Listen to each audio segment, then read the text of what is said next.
Bismillahirrahmanirrahim. Alhamdulillahirabbil alamin wassalatu wassalamu ala asyrafil anbiya wal mursalin sayyidina Muhammad wa ala alihi wa sahbihi ajma'in.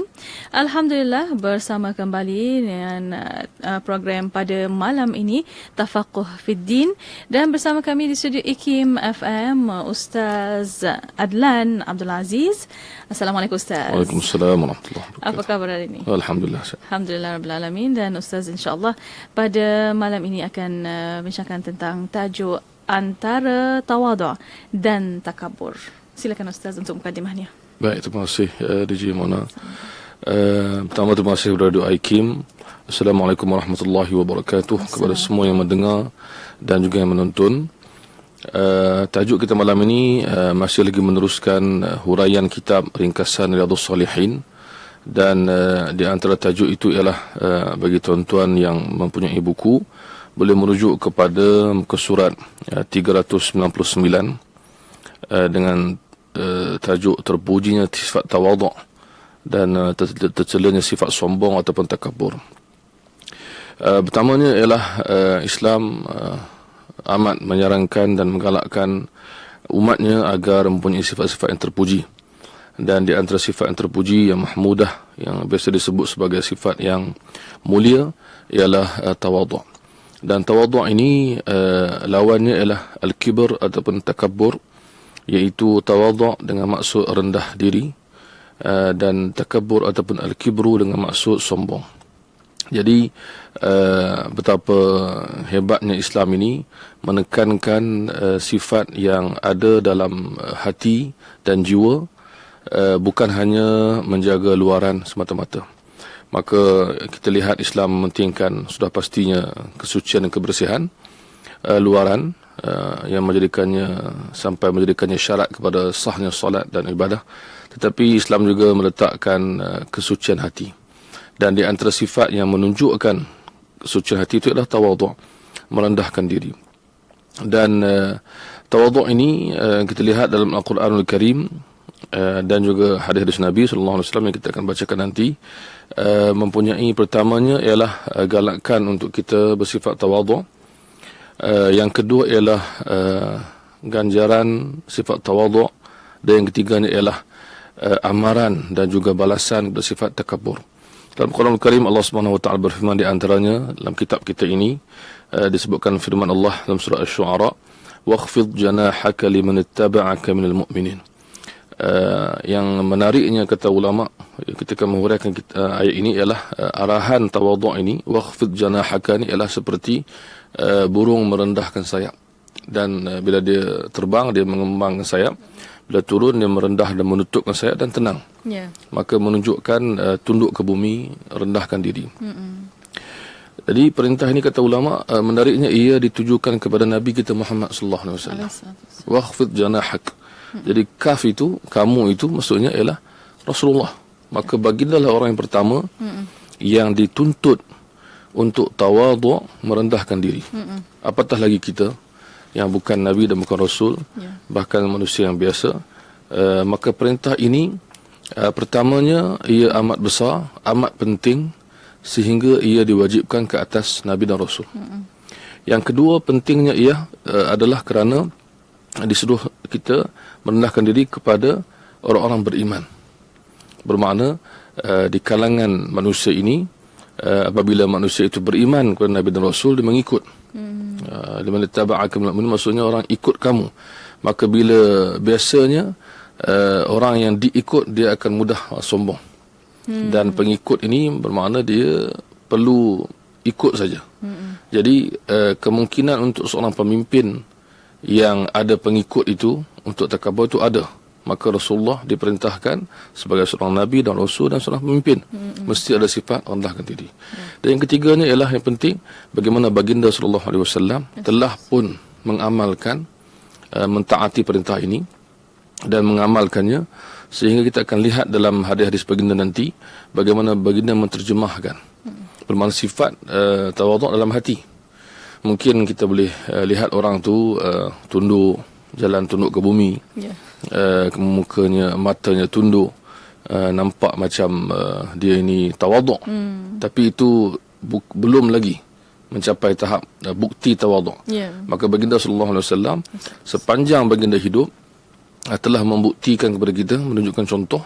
Maka dengan baginda dengan sifat baginda inilah kita dapat ambil bagaimana ciri tawaduk. Kerana ia satu amalan hati, sifat hati. Maka kita tak dapat lihat. Mungkin orang tu muka dia nampak macam sombong, tapi dia tak sombong. Mungkin cara dia melihat kita, mungkin cara dia berjalan, sebab tabiat dia. Maka kita mungkin cakap dalam hati kita, amboi sombongnya. Tapi tak. Jadi makna sifat ni kadang-kadang perlu teliti. Dan yang paling penting, para ulama alhamdulillah telah menulis banyak buku bagaimana memperolehi sifat tawaduk. Jadi kalau kita kata baginda sallallahu alaihi wasallam dipilih oleh Allah Subhanahu Wa Taala dan baginda berjaya memiliki sifat tawaduk, maka bagaimana dengan sahabatnya, bagaimana dengan selepas sahabatnya, bagaimana dengan kita? Maka di antara yang saya suka sebutkan pada malam ni ialah di antara warisan ilmu yang diwarisi daripada para nabi dan rasul ialah warisan ilmu sifat tawaduk ini, sifat hati.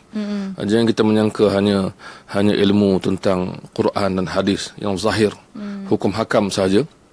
Tapi ilmu warisan ni adalah ilmu yang kita panggil talaqi, turun-temurun. Antara yang kita talaqi ialah bagaimana kita memperolehi sifat tawaduk. Maka baginda menunjukkan contoh, Abu Bakar As-Siddiq, Umar, Uthman, Ali radhiyallahu anhum dan sahabat dia menunjukkan contoh. Dan juga para tabi'in belajar sifat ini daripada para sahabat. Inilah yang kita panggil, sebahagian kitab menyebut riyadatin nufus. Riyadat, latihan. Kan latihan, Imam Nawawi sebut dalam mukadimah kitab Riyadhus Shalihin, bagaimana dia mengumpulkan kitab dia itu, ataupun kitab ini yang kita baca ni ringkasan, ialah beberapa hadis untuk melatih jiwa. Bermakna sifat tawaduk bukan diperolehi dengan mudah, sekelip mata dan sebagainya. Baik. Dalam ayat Quran seterusnya dibawa oleh penulis kita ialah fala tuzakku anfusakum huwa a'lamu bimanittaqa. Ini satu arahan, satu pesanan yang cukup tegas daripada Allah Subhanahu Wa Taala. Janganlah kamu memuji dan menganggap diri kamu itu terbaik dan suci. Sebab orang yang tawaduk kadang-kadang dia merasakan bahawa dia ini hebat dan orang lain itu kurang. Maka hebatnya itu ialah merujuk kepada dirinya sendiri. Maka Allah SWT menyebut, jangan kamu memberikan satu penilaian kepada diri sendiri, penilaian yang terlalu tinggi. Sampai Allah menyebut fala tuzakku. Tazkiyah ni maksudnya kita ini hebat sangat, kita ini perfect, sempurna. Kerana Allah yang lebih mengetahui siapa yang bertakwa. Maka akhirnya kita akan kembali kepada Allah SWT. Allah lebih tahu, wallahu a'lam. Manusia boleh meneka, manusia boleh menjangka, dan manusia boleh buat kajian, tapi akhirnya Allah yang mengetahui. Maka ilmu itu di sisi Allah SWT. Jadi ayat ini menunjukkan kepada kita bahawa kita dituntut untuk merendahkan diri. Di antara cara merendahkan diri ialah kurang memuji diri sendiri, mengurangkan ataupun tanggapan. Kita bukan maksud kita sampai tak ada rasa semangat dalam diri kita, bukan. Tapi maksudnya adalah kita tidak meletakkan diri kita lebih daripada yang sepatutnya.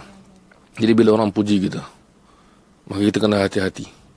Jadi bila, sebab tu para ulama, saya masih ingat lagi beberapa orang ulama di negara Arab, bila muqaddimah ni, orang yang buat muqaddimah ni kan dia akan puji, dia akan sebut semua. Dan kadang-kadang ulama ni bila pujian banyak daripada orang yang buat muqaddimah ni, maka dia tegur balik. Dia rasa bukan macam tu. Dan sebagai ulama menangis di depan murid-murid dia kerana kamu terlalu mengagungkan aku. Aku bukan seperti itu. Aku lebih tahu diriku daripada kamu. Sebab itu sebagai ulama mengatakan, tinggalkanlah sangkaan orang kepada kamu. Maksud sangkaan orang ni adalah orang menganggap kita hebat. Tapi ambillah keyakinan dirimu terhadap kamu. Maksudnya kita tahu diri kita. Kan? Contoh macam kita ni tak qiyamul lail.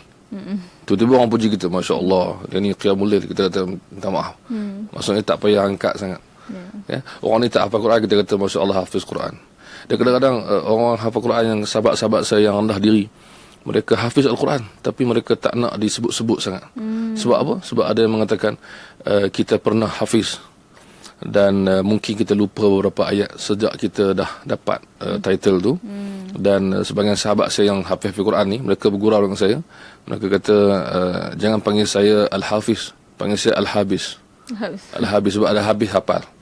Jadi orang yang habis hafal mungkin masih ingat dengan kuat atau lupa sikit dan sebagainya. Ini saya minta maaf kepada sahabat-sahabat yang hafal Quran, kerana ini gurauan ni daripada orang yang hafal Quran juga.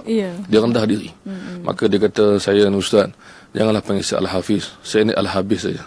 Maksudnya dah habis hafal. Jadi kadang-kadang bila kita lihat orang yang tawaduk, kita suka. Kerana apa? Ini menunjukkan masih banyak dalam masyarakat kita orang yang merendahkan diri, dan orang yang mengajar kita cara merendahkan diri. Ini lagi penting. Bagi saya, bila kita jumpa orang tawaduk, kita bukan hanya nak agungkan dia, kita nak belajar daripada dia. Bagaimana orang macam ni dengan kelengkapan dia, dengan ilmu dia, dengan kejayaan dia, boleh bersifat kita panggil tunduk ke bumi, biasa, hamba, sederhana. Itu yang penting. Baik. Kemudian penulis kitab kita membawa ayat dari surah Asy-Syura tentang balasan orang yang sombong. Maka Allah sebut, innamas sabilu 'alal ladzina yadhlimuna an-nas wa yabghuna fil ardi bighairil haqq. Maka Allah menyebut tentang orang yang patut dihukum adalah orang yang menzalimi manusia dan orang yang melampaui batas di muka bumi tanpa hak, tanpa kebenaran. Maksudnya mereka sombong.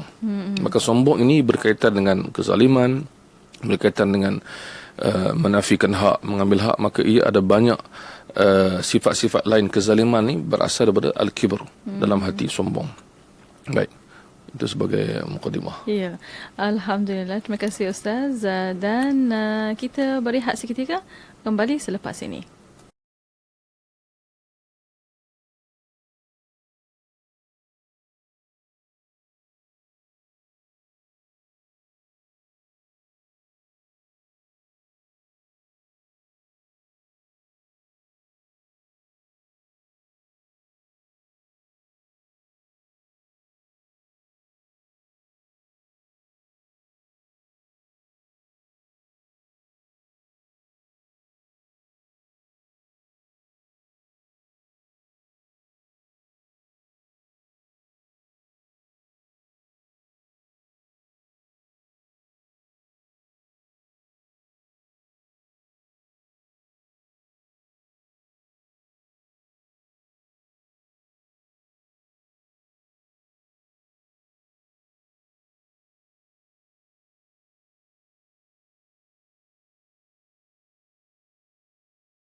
.2.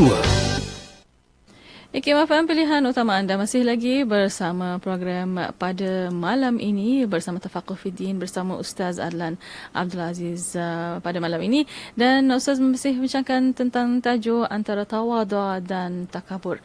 Mungkin Ustaz, kita nak tahu bagaimana pula dengan tawadhu' Rasulullah sallallahu alaihi wasallam.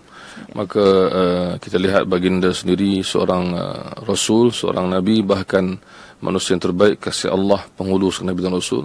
Maka segala gelaran, segala kehebatan ada pada baginda. Baginda diperlihatkan alam yang nyata dan alam yang gaib. Baginda dikasihi oleh Allah SWT dan dikasihi oleh semua makhluk.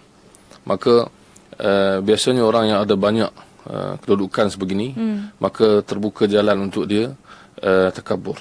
Maka Rasulullah menunjukkan contoh bahawa tidak semestinya begitu. Walaupun kita manusia ini ada jawatan, ada pangkat, ada gelaran, kita boleh kekal tawaduk. Maka baginda tunjukkan contoh. Maka penulis kitab kita membawa hadis yang seterusnya tentang contoh tawaduk Nabi sallallahu alaihi wasallam. Kata Anas bin Malik, satu hari Nabi berjalan, marra ala sibyan. Dia berjalan berjumpa dengan kanak-kanak, sekumpulan kanak-kanak. Fasallama alaihim. Nabi beri salam kepada mereka. Assalamualaikum. Dan Anas berkata, bila dia buat begitu, maka Anas kata Nabi pernah buat begitu. So Anas mengikut. Ini kita panggil contoh ikutan. Jadi pertama Rasulullah buat. Jadi biasanya kita kanak-kanak ni budak kecil. Budak kecil main jauh-jauh. Budak kecil tak payah sibuk. Budak kecil duduk sama-sama dia. Dialah kena bagi salam pada kita. Maksudnya sepatutnya kita orang dewasa, orang tua, budak-budak ni bagi salam pada kita, hormat. Jadi Rasulullah sebaliknya. Dia jumpa kanak-kanak, ialah duduk bermain atau duduk di masjid atau berjalan atau sebagainya, berbual, maka dia bagi Assalamualaikum. Maka pertama Nabi menggembirakan kanak-kanak ni. Sebab Nabi bagi salam kat kita. Maka gembirakan. Yang kedua, mengajar sahabat lain. Melihat, ya Allah, Rasulullah pun bagi salam dekat kanak-kanak. Kita kena ubah.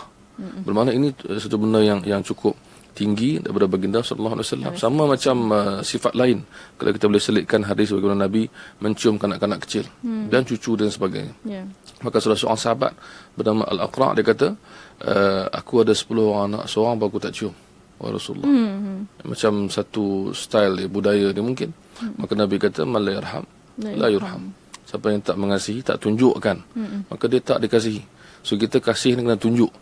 Kan? Jadi setengah orang kata tak apa dalam hati. Tak, dia kena terjemahkan, tunjuk. Maka Rasulullah tunjukkan begitu. Maka para sahabat berubah kerana tawaduk baginda. Yang kedua, kita ambil hadis yang kedua seterusnya, ialah bagaimana kata Anas bin Malik, seorang kanak-kanak wanita ataupun budak perempuan. Budak perempuan ni kalau kita lihat dalam riwayat Imam Muslim, dia beritahu bahawa kanak-kanak perempuan ni dia adalah kanak-kanak istimewa. Dia ada penyakit, dia ada sakit. Maka dia tak seperti kanak-kanak yang lain. Maka dia datang jumpa Nabi, dan lihat dari hadis Nabi, dia dikatakan, Anas kata, la ta'khudhu bi yadin Nabi. Dia pegang tangan Nabi. Dia tarik nak bercakap. Jadi dia tarik nak jumpa, nak cakap sikit. Sedangkan Nabi ni ada banyak hal. Ada banyak cerita. Pemimpinnya dia, rasulnya dia, banyak benda penting nak buat. Jadi kanak-kanak istimewa ni datang. Dan pegang tangan Nabi SAW dan tarik dia nak cakap. Maka Nabi ikut. Nabi SAW dengan para sahabat depan mata para sahabat, tak ada pula rasa macam malulah aku pula nak duduk dengan kanak-kanak bersembang, bercakap. Jadi dia tarik Nabi dan nak cakap. Maka Nabi ikut dia dan biarkan dia pegang tangan, tarik dan cakap. Jadi saya suka beritahu kepada sahabat-sahabat yang mendengar juga, kadang-kadang ada orang dia tak baca kisah dalam Sahih Muslim tadi, maka dia ingat ini adalah wanita biasa yang tarik tangan Nabi. Tapi ini adalah kanak-kanak wanita yang istimewa.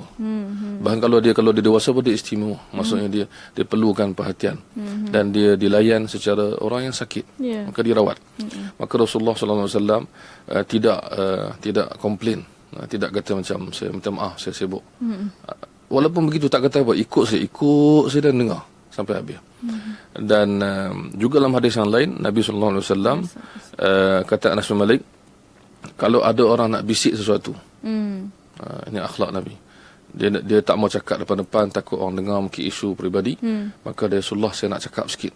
Maka Nabi, Anas kata, tidak akan menarik balik telinganya. Maksudnya Rasulullah hulurkan telinga, orang ni pun cakap bisik, Rasulullah tidak akan tarik balik kepala dia sehinggalah orang tu habis. Jadi ini sifat yang kita kata ditunjukkan depan mata para sahabat. Sebab itulah Abu Bakar tawaduk, Umar tawaduk, Osman semua melihat inilah guru kita. Sebab tu para ulama dulu, sehingga hari ini para ulama ni kita belajar dengan dia bukan belajar ilmu saja, dia belajar akhlak dia. Sebab tu pernah sekali Imam Ahmad bin Hanbal, Imam Mazhab Hanbali yang terkenal murid Imam Syafi'i, ulama kurun ketiga terkenal Imam Ahmad, dia kalau pergi mana-mana ziarah orang, sebahagian akan catat apa dia cakap, sekumpulan lagi akan catat apa dia buat. Maksudnya dia orang belajar daripada adab dia. Begitu juga Imam Syafi'i, guru Imam Ahmad, orang datang tengok Imam Syafi'i dan nak ambil perangai dia, sikap dia. Dan Imam Malik, guru Imam Syafi'i juga begitu. Orang pergi tengok, orang tengok macam mana keadaan dia. Jadi Rasulullah SAW mendidik, mewariskan ilmu ini. Kita panggil zaman sekarang tarbiyah, tazkiyah, tasawuf. Ini dia. Maksudnya didikan, kena ada guru. Zaman sekarang kita panggil ulama atau syekh yang membimbing. Zaman dulu ialah Nabi SAW dan para sahabat. Baik. Kemudian hadis dalam kitab kita ialah hadis juga bukti bahawa Rasulullah ini tawaduk. Ialah orang bertanya kepada Aisyah. Ini selepas Nabi wafat. Jadi murid Aisyah Al-Aswad bin Yazid tanya dia, apa Nabi buat dekat rumah? Bagaimana keadaan Rasulullah, seorang Rasul di rumah dia? So ini jawapan ni jadi apa ni, orang lelaki kena dengar. Jadi macam mana saya pun kena ambil pengajaran juga. Jadi semua kena dengar apa yang Nabi buat dekat rumah. Kata Aisyah, Nabi ini membantu keluarganya. Dia panggil khidmat. Maksudnya khidmat ni apa saja yang mampulah. Khidmat ni maksudnya biasanya kalau ulama datang kita khidmat. Contohnya kita buka laluan untuk dia. Kalau dia perlukan apa-apa, so kita ready. Itu maksud dia. Bukan mestinya kita tahu semua, buat semua, tapi kita bersedia untuk membantu. Jadi kata Aisyah, Nabi ini tolong keluarganya atau berkhidmat pada keluarganya. Dan bila tiba waktu solat, Nabi keluar solat. Bermakna di rumah Nabi SAW seperti orang lain. Itu nak beritahu. Tapi dia bukan maksud kalau seorang salah faham, dia kata tak boleh ada orang gaji ke, tak boleh ada pembantu ke? Boleh. Rasulullah sendiri ada khadam yang membantu, tapi bagaimana baginda menjaga khadamnya itu sama. Kalau dia makan, sama khadamnya makan. Dan kalau dia bercakap dengan baik. Jadi makna kita melihat bagaimana Rasulullah diceritakan oleh Aisyah. Rasulullah ini tidak perlu sampai ke tahap semua benda orang lain buatkan untuk dia, tak. Dia suka sendiri. Bayangkanlah Rasulullah, seorang Nabi dan Rasul yang agung, yang tinggi di mata para sahabat, dia buat sendiri. Dan sebab itu kadang-kadang para sahabat merasa gembira. Sebab apa? Sebab orang-orang miskin, orang-orang sederhana di Madinah pada waktu itu melihat Nabi kita macam kita, makan macam kita, jalan macam kita. Dan Rasulullah bukan naik semata-mata unta mahal dan kuda yang hebat. Naik keldai pun pernah. Bermakna naik keldai ni kata macam setengah sahabat-sahabat yang kata macam naik motor kecil. Kan di zaman sekarang. So orang kata apa? Kedudukan baginda itu tidak menghalang baginda untuk seperti sahabat yang lain. Bergurau dengan kanak-kanak, bercakap dengan orang tua, menziarah orang sakit dan sebagainya. Jadi ini antara contoh akhlak Nabi, dan banyaklah contoh kalau saya bagi cadangan kepada tuan-tuan yang mendengar. Dalam kitab Syama'il Muhammadiyah terlalu banyak hadis tentang sifat Nabi, dan juga dalam kitab-kitab sirah diperlihatkan bagaimana tawaduknya Rasulullah sallallahu alaihi wasallam, sehingga kan baginda sanggup duduk bersama dengan para sahabat yang semuanya datang daripada semua tempat, dan semuanya seronok sebab ini Nabi kita. Jumpa kita, salam kita bila-bila masa. Sampaikan orang pergi ke rumah dia, rumah baginda sallallahu alaihi wasallam, boleh jumpa baginda setiap masa. Jadi mungkin inilah yang kita panggil tawaduk yang diwariskan, sehingga kan para khalifah selepas baginda mewariskan benda ini kepada orang-orang selepas mereka. Alhamdulillah. Terima kasih Ustaz, dan kita berehat sekali lagi, kembali selepas ini.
IKIM FM pilihan utama anda. Masih lagi bersama program Tafakuh Fiddin dan masih bersama kami di studio IKIM FM Ustaz Adlan Abdul Aziz. Bincangkan tentang antara tawadhu' dan takabur. Dan Ustaz, kita ada persoalan dari WhatsApp pada waktu ini. Ya. Assalamualaikum Ustaz. Assalamualaikum. Ingin bertanya, apakah hukumnya bila suami selalu menyebut bila berlakunya pertengkaran, rumah ini aku punya sebab atas nama aku, kata suami, dan mengusir saya keluar dari rumah.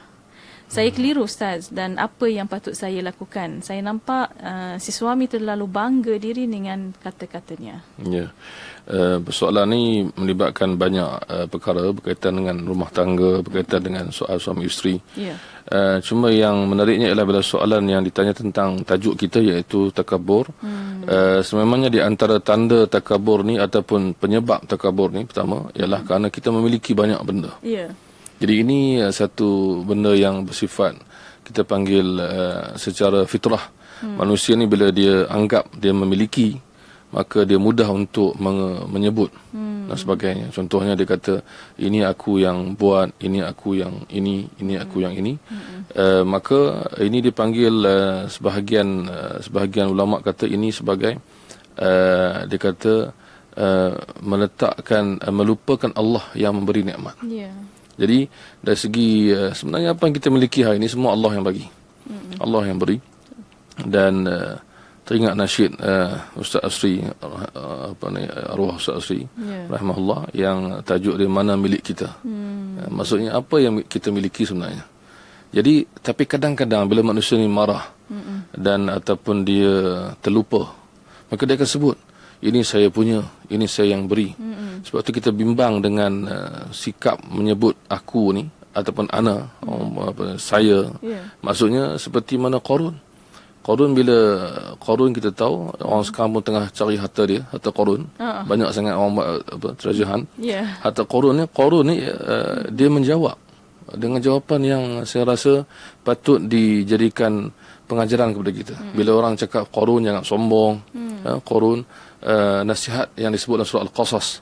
Allah sebut dalam Quran bagaimana orang-orang beriman nasihat Qarun. Wabtaghi fima atakallahu ad-daral akhirah wa la tansa nasibaka minad dunya. Jangan lupa akhirat.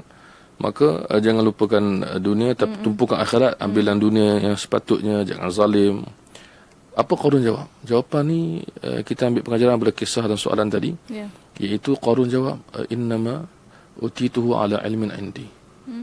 Aku dapat semua ni kerana aku yang cari. Maka dia lupa kepada Allah yang memiliki dan memberi. Sebab tu kita sentiasa dengar imam-imam baca wirid. Sekarang ni setengah-setengah masjid surau wirid dia pendek. Dulu saya ingat wiridnya panjang, kita baca qulillahumma malikal mulk.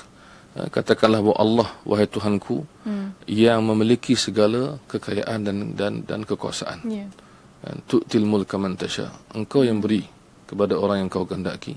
Wa tanzi'ul mulka mimman tasha. Engkau yang ambil apa yang manusia miliki mengikut kemauan-Mu ya Allah.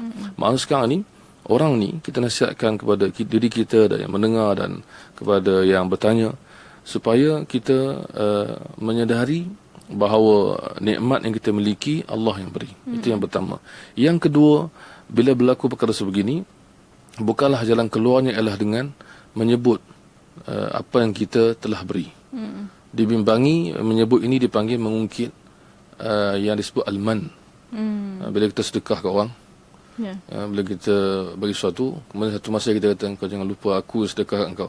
Asyik ulang benda tu je. Maka orang yang diberi itu rasa kecil hati atau rasa sedih sebab kita asyik sebut. Jangan lupa, ini saya yang bagi, ini saya yang bagi. Kamu dulu begitu, sekarang berubah kerana saya yang. Jadi tak boleh. Ini kita ingin menyakitkan hati orang yang dibantu. Allahuakbar. Itu jawapannya. Ya, terima kasih Ustaz. Dan mungkin kita sambung kembali dan kita nak tahu Ustaz bagaimana kedudukan orang yang bersifat tawadhu ni. Baik, dalam kitab kita teruskan lagi bacaan hadis, iaitu hadis Abu Hurairah bahawa Nabi sallallahu alaihi wasallam bersabda menyebut tentang orang yang tawadhu. Wa ma tawadhu'a ahadun lillah illa rafa'ahu Allah. Ini yang kita panggil kaedah yang cukup hebat. Bagaimana tawaduk ini merendahkan diri, maka Allah meninggikan dia. Jadi sebaliknya kita boleh faham, kalau siapa yang meninggikan diri, maka Allah merendahkan dia. Maka ini kaedah alam yang Allah tentukan. Bagaimana orang yang merendahkan diri, Allah akan angkat dia. Angkat bagaimana? Angkat di sisi hati manusia. Di hati manusia. Sebab itu bila orang melihat para sahabat Nabi dengan pakaiannya yang lusuh, dengan biasa saja keadaan dia, mereka menyanjung, inilah sahabat Nabi, inilah Abu Hurairah, inilah Anas, inilah Umar, inilah siapa. Melihat kepada bagaimana mereka tawaduk dan rendahkan diri. Jadi bila Nabi sebut begini, maka hendaklah kita bersungguh-sungguh mencari sifat ni. Kerana Nabi sebut dah, orang yang mesti Allah akan angkat dia di sisi manusia, di sisi Allah, di sisi malaikat, di sisi di syurga nanti, di akhirat. Maka Allah mengangkat. Sebab itu kita lihat bahawa hadis lain menyebut bahawa ada manusia yang tak dipandang pun oleh manusia yang lain. Tetapi di sisi Allah, dia dikasihi dan malaikat menyayangi dan mengenalinya. Ada yang dikenali para malaikat. Dan walaupun dia mungkin tak dikenali di kalangan manusia. Ada yang sebegitu. Maka itu benda yang penting. Satu lagi hadis yang kita baca di sini ialah bagaimana Allah merintahkan kepada Rasulullah supaya bertawaduklah sesama manusia, hatta la yafkhara ahadun ala ahad wa la yabghi ahadun ala ahad, sehingga jangan kita berbangga di atas sesama lain dan jangan kita menzalimi. Maka Nabi kaitkan bahawa insya-Allah kita boleh faham dari sini, orang yang tawaduk dia tidak akan zalim. Maka bila orang takabur, dia boleh membuka jalan. Maka Nabi sebut di sini, Allah perintahkan kepadaku untuk aku sebarkan kepada semua umatku, bertawaduklah satu sama lain sehingga tidak ada yang yafkhar. Yafkhar ni berbangga, menyebut. Ada orang bangga dengan keturunan, ada orang bangga dengan kekayaan, ada orang bangga dengan pengetahuan, ataupun zaman sekarang kita panggil sijil dan kelayakan. Baik. Dan juga kita ambil satu lagi hadis insya-Allah, iaitu hadis bagaimana Nabi sallallahu alaihi wasallam menyebut. Ini hadis ni saya ingat lagi saya baca masa sekolah menengah dulu. Bila ada buku yang diajar yang dikarang oleh Al-Fadhil Tuan Guru Syekh Fahmi Zamzam. Yang saya rasa pernah ke udara juga di sini. Ini guru kita daripada dulu sampai sekarang kita belajar dengan dia. Dan secara umum kelas-kelas pengajian beliau, dan ramai yang belajar dengan khusus. Beliau pernah mengajar dan menulis buku ni, iaitu hadis yang awal-awal, iaitu hadis yang menyebut, Nabi berkata, kalaulah ada orang lelaki ataupun siapa-siapa yang berkata halakan nas, idza qala rajulu halakan nas, kalau ada orang yang berkata manusia semua ni teruk, hancur, rosak, fahuwa ahlakuhum. Nabi kata, dialah yang paling rosak. Kenapa? Kerana dia bercakap dalam keadaan sombong. Maka dalam kitab kita lihat bagaimana Imam Nawawi menyebut, larangan ini adalah bagi seorang yang mengatakan sedemikian kerana kagum tentang dirinya dan merendahkan orang lain dan merasa dia lebih hebat. Tapi kalau dia kata tu sebagai orang kata macam, ya Allah, kenapalah ada orang macam ni. So itu bukan maksud dia. Ini ialah bagaimana nak menyebutkan bagaimana orang itulah yang paling rendah di sisi Allah SWT. Maka tinggi dan rendah di sisi Allah ni penting. Dan mungkin kita boleh sebutkan lagi sebagai untuk menutup tajuk kita ataupun untuk menyimpulkan bagaimana Rasulullah SAW menyebut di zaman dahulu. Ini hadis ni penting. Di zaman dahulu ni Allah SWT kata ulama menunjukkan balasan serta-merta masa kaum-kaum yang dimusnahkan dulu. Maka Nabi kata nak bagi tahu kepada kita jangan takabur. Maka Nabi kata satu masa dahulu ada seorang lelaki yamshi fi hullatin tu'jibuhu nafsuh. Dia pakai pakaian yang indah dan dia kagum dengan diri dia. Dan disebutkan murajjilun ra'sahu, elok disikat rambut dia. Bukan maksud tak disikat rambut, maksudnya ialah dia bangga dengan keindahan fizikal dia semata-mata. Sebab Rasulullah juga menyikat rambut. Yakhtalu fi mishyatih, dan dia sombong dalam cara dia berjalan. Maksudnya orang sebegini hatinya sombong, luarannya pun sombong. Jadi apa keadaan ni di zaman dahulu Nabi sebut idh khasafallahu bih, Allah tenggelamkan. Allah tenggelamkan dia. Apalah sangat Allah boleh tenggelamkan Qarun dan hartanya, Allah boleh tenggelamkan negara, dan Allah boleh tenggelamkan seorang manusia. dan dia yatajaljalu fil ard, dan dia terbenam dan tersiksa di muka bumi. Bermakna bagaimana hinanya dia di zaman dahulu Allah tunjukkan, maka di zaman akhir zaman ni kita hendaklah kita berusaha, tanyalah para ulama, orang-orang yang alim, yang banyak pengalaman, bagaimana nak buang sifat ini, bagaimana nak rawat sifat ini. Dan sebagai ulama memberikan zikir, sebagai ulama memberikan tugasan, macamnya pergi ke mana-mana, jumpa orang tu, jumpa orang ni. Contohnya ada sebagian orang yang buat kerja amal, yang bertemu dengan orang yang susah. Rawatan ni perlu ada, rawatan hati kita panggil. Maksudnya kalau kita sombong, kenangkan balik. Macam guru saya almarhum Syekh Shu'aib Al-Arnaud dalam kelasnya pernah menyebut, siapakah kamu, dia kata. Kamu satu masa dahulu tak wujud. Dia kata. Kemudian ke mana-mana dia katalah Syekh saya kata, ke mana-mana pergi bawa perut, dia kata. Dalam perut ada apa, dia kata. Jadi siapalah kita, dan mati nanti pun kita akan kembali kepada tanah. Dan perlu ditekankan kerana kadang-kadang ada orang berbangga dengan macam-macam sebab. Contoh macam orang tu ada ilmu kan, kalau dia bangga, macam satu masa dia rasa dia berilmu, dia pun cakap apa orang ni itu pun tak tahu. Tak boleh, sebab satu masa dulu kita pun tak tahu. Sebab tu bila orang tanya kita soalan, kalau kita orang berilmu, jangan pelekehkan soalan tersebut. Contoh dia kata, ini pun nak tanya ke? Kan? Ini pun tak tahu ke? Itu kan jawapan tu kan menyebabkan kecil hati, menunjukkan kita ni seseorang. Jadi kita jawablah. Yalah, kalau dia kalau tahu dia tak tanya. Dia tak tanya. Jadi bila kita jawab, ingatlah bahawa satu masa dulu kita pun tak tahu.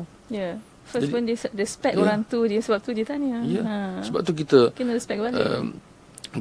Bila kita katakan kita lahir pada perut ibu kita, tidak ada ilmu, tidak ada harta. Betul. Kemudian tiba-tiba Allah bagi harta dan ilmu, kita sombong. Maka kita lupa tentang asal-usul kita. Jadi semudahnya kita katakan bahawa Rasulullah sallallahu alaihi wasallam mengajarkan kepada kita tentang akhlak dan menunjukkannya, dan juga mendidik orang sekeliling. Ini kita nak hari ini sebarkan kebaikan kepada orang yang berhampiran kita. Ya, insya-Allah. Alhamdulillah. Terima kasih banyak Ustaz. Mungkin tinggal sedikit masa lagi Ustaz untuk kata-kata terakhir daripada Ustaz. Saya suka habiskan dengan satu lagi hadis. Kisah yang kita ringkaskan, yang semua orang pernah dengar ini insya-Allah, iaitu bagaimana seorang lelaki datang, dan ramai-ramailah masuk datang. Rasulullah menyebutkan bahawa tidak akan masuk syurga orang yang sombong itu ada dalam hati dia, walaupun sekecil mana pun. Maka orang lelaki ni dia suka pakaian dia elok, yang cantik, yang indah. Maka dia kata, Rasulullah, saya suka pakaian saya cantik, kemudian kasut saya, slipper saya pun elok, sebagainya. Maka Rasulullah kata, Allah itu indah, sukakan keindahan. Bermakna tidak semestinya bila kita dressing cantik, orang kata kita sombong, pakai kereta mewah kata sombong, tak mesti, belum lagi. Maksudnya masih lagi ada ruang untuk kita lihat. Maka Nabi kata orang yang sukakan keindahan, Allah suka keindahan, yang halal, yang dibenarkan. Tapi sombong, Nabi kata apa? Batrul haq, menolak kebenaran. Kalau orang beritahu benda betul, dia tolak. Kalau orang beritahu benda yang memang tidak syak lagi, maka dia tolak begitu sahaja. Kerana apa? Kerana orang yang beritahu tu, siapalah dia? Siapalah aku? Cakap benda betul pun, saya tak nak terima. Itu panggil sombong, menolak kebenaran. Yang kedua, waqamsun nas, dan sebagai riwayat waqamtun nas, sad dan ta. Iaitu memperkecilkan manusia hanya kerana luaran. Melihat manusia dengan pandangan yang remeh, yang orang panggil sebelah mata, memandang siapalah dia. Mungkin orang yang kita pelekakan tu di sisi Allah lebih tinggi daripada kita. Mungkin kita ni siapalah sangat kita. Maka Nabi sebut bahawa sombong itu ialah dalam hatinya tidak mahu kepada kebenaran, tidak terima teguran. Yang kedua, suka merendahkan manusia. Memandang rendah pada manusia. Maksudnya apa? Bukan maksud kita tinggi pandang rendah pada orang rendah, bukan. Maksudnya ialah kita orang itu kekurangannya tidak melibatkan satu benda yang kita patut hina, tak boleh. Maka dihina, dia pelekehkan, dan dia tolak begitu sahaja, semata-mata kerana kita ni tidak ada apa-apa. Dia tolak pandangan begitu saja. Maka ini Nabi SAW, saya akhiri dengan hadis ni untuk kita ingatkan diri kita dan semua yang mendengar, dan sebarkan bahawa betapa ruginya kita bertakabur dengan manusia, betapa untungnya orang yang tawaduk, tinggi di sisi Allah, walaupun merendahkan diri di depan manusia, insya-Allah. Masya Allah. Alhamdulillah. Di akhirnya terima kasih kepada Ustaz Adlan Abdul Aziz. Alhamdulillah pada malam ini. Terima kasih banyak Ustaz. Kita jumpa lagi insya-Allah. Insya-Allah. Assalamualaikum. Waalaikumsalam warahmatullahi.